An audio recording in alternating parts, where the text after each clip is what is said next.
so just sort of contemplating out loud. Just reading from chapter 9 of the Masters of the Far East, which is about the law of supply and abundance, and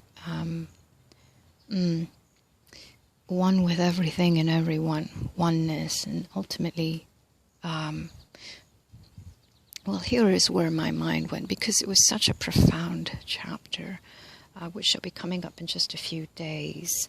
Backtrack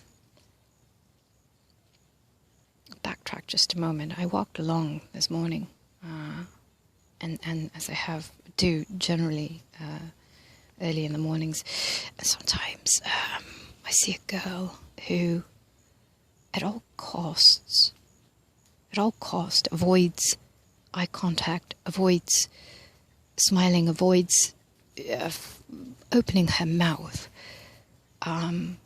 Yesterday morning, I only feel love for her. I was offended that she would cross the road and, all that stuff, until I realized that she's just, I think, I don't know.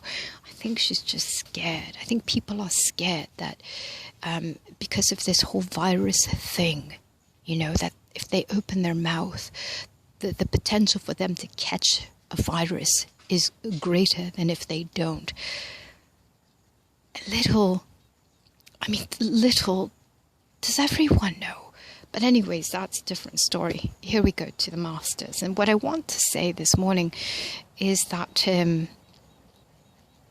I'm willing, just in reading this and in, with the unity consciousness and oneness and, all that, what I really wish to say is, if we are truly not separate from anything or anyone, which this chapter is about, then two, I am at one with any virus that ever existed. I already believe this. I believe that I have coronavirus in my blood, but I'm willing to receive an injection of the actual coronavirus, not the inoculation, not the antidote that has been conjured, but the actual virus directly into my blood, because I'm so sure that it would amalgamate within me and make me better than any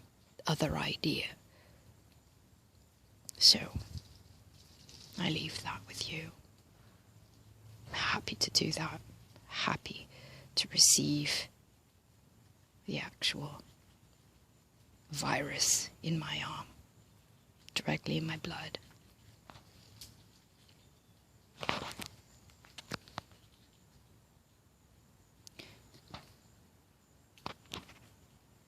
This is a spiritual thing. This is where spirit and science come together.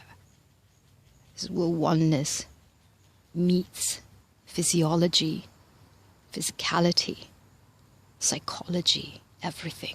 This is where it all meets. This is where it can't be taken apart any more than it has already been done. God bless you all.